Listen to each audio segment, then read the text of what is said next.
your brain immediately activates the amygdala. That's the fight or flight part of your brain. It's fast, reactive, and emotional. It was built for survival, not for thoughtful decision making. And when it takes over, it floods your body with stress hormones like cortisol and adrenaline. That's why your heart races. That's why your palms sweat. That's why your mind goes blank or spirals. In that moment, your body is preparing for a threat, even if the threat is just a rude email or someone cutting you off in traffic. Here's what's wild, though. If you can pause, even for a few seconds, you give your prefrontal cortex a chance to come online. That's the rational problem-solving part of your brain. It's slower than the amygdala, but it's smarter. It helps you process context, regulate emotions, and make decisions based on long-term goals instead of short-term reactions. When you pause, you're not just calming down. You're changing the chemistry in your brain. You're literally shifting from panic to power. And you don't need a 30-minute meditation to do it. Sometimes all it takes is a breath. One slow, intentional breath can be enough to create the space you need to choose your next move. That breath interrupts the automatic loop. It's like hitting the brakes before you drive off a cliff. In that moment, you can ask yourself, what's really going on here? What do I actually want to do? Who do I want to be in this situation? That's the secret. You don't have to suppress your emotions. You just have to slow them down long enough to make a choice. And the more you practice this, the more natural it becomes. Like any muscle, the pause gets stronger with repetition. At first, you'll catch yourself after the fact. You'll react, then think, "Oh, I should have paused." That's okay. That's part of the process. Over time, you'll start catching yourself in the moment. Then eventually you'll be able to pause before you even react. That's when you know the training is working. Think about how powerful that is, how different your relationships would be if you paused before lashing out, how much more focused you'd be if you paused before picking up your phone out of habit, how many regrets you could avoid if you paused before making an impulsive choice.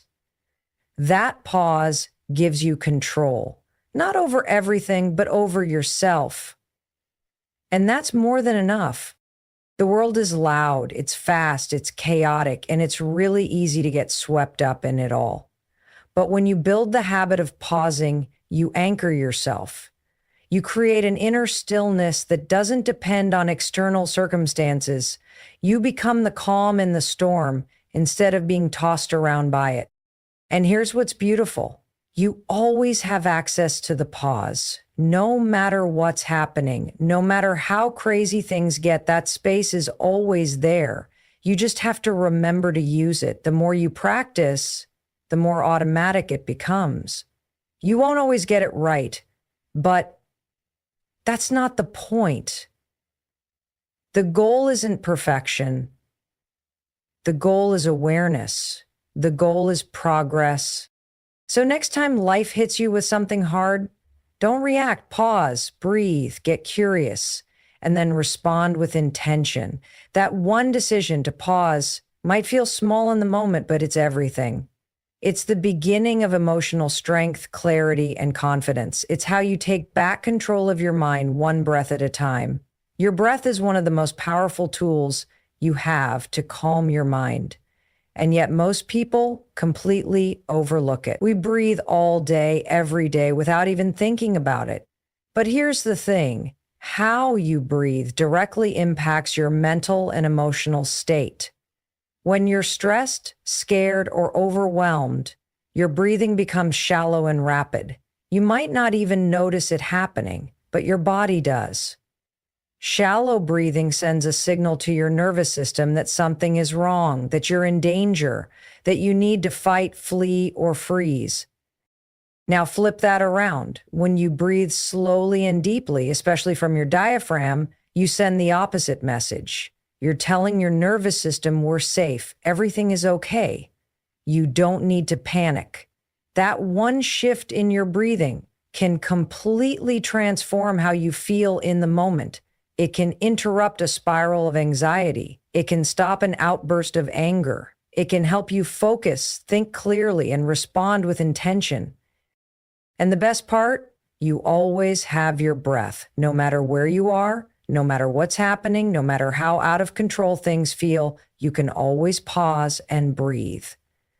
That's real power. That's inner control. You don't need a quiet room, a meditation app, or a yoga mat. You just need a moment and a decision to tune in. There's a reason why Navy SEALs, athletes, public speakers, and even surgeons train with breathing exercises. It works. One of the most effective techniques is called box breathing. It's simple. Breathe in for 4 counts, hold for 4, breathe out for 4, hold again for 4, then repeat. What this does is incredible. It balances your nervous system. It engages your parasympathetic response, the rest and digest mode that helps your body calm down. It slows your heart rate. It clears your mind. It grounds you. You might be thinking, seriously, just breathing? Yes, seriously. Because when your body calms down, your mind follows. And when your mind is calm, you make better decisions. You become more patient, more present, more powerful. That's not hype. That's science. Your breath is like a remote control for your brain. Most people just never learn how to use it. Think about how different your day would be if you built this into your routine. Imagine starting your morning not with stress, but with 3 deep, intentional breaths. Imagine using your breath before walking into a meeting, before responding to a difficult email, before having a tough conversation with someone you care about. It becomes a pause button for your nervous system. It becomes a moment of choice. And here's something else. Your breath is a direct path to self-awarenessness. When you're disconnected from your breath, you're usually also disconnected from your body and your emotions. You're stuck in your head, caught in overthinking, reacting automatically. But when you return to your breath, you return to yourself. You drop back into the present moment. You stop living in the past or fearing the future and start showing up for what's happening now. This isn't about turning into a monk or pretending life doesn't get messy. It's about giving yourself tools to navigate the mess without losing yourself in it. Life will still throw challenges your way. People will still frustrate you. Situations will still stress you out. But with your breath as your anchor, you don't have to be at the mercy of it all. You stay centered, you stay calm, you stay in control. The next time you feel tension rising in your body, stop. Close your eyes for a second if you can.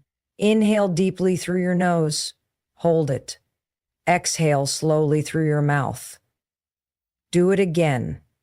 Feel the shift. Feel the space open up in your chest, your shoulders, your mind. That's your power. That's your reset button.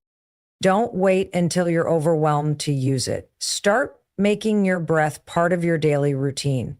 Practice when things are calm, so it's there for you when things aren't. Because the more you use your breath intentionally, the more you teach your brain and body that calm is your baseline, not chaos. Your breath is your power. Use it, train with it, trust it, because in the middle of a storm, when everything else feels out of control, it might be the one thing that brings you back to peace. The way you speak to yourself matters more than most people realize. Your internal dialogue is shaping your reality every single day. Whether you are aware of it or not, you are constantly narrating your life. You're interpreting events, assigning meaning to them, judging yourself, predicting the future, and it's all happening in your head. That voice in your mind, it's influencing how you feel, how you act, and what you believe is possible. So, here's the question. Is that voice building you up or tearing you down? Most of us have developed an inner voice that's far more critical than it is kind. It's a voice that doubts us before we even start, that replays mistakes on a loop, that panics over the future and talks us out of opportunity.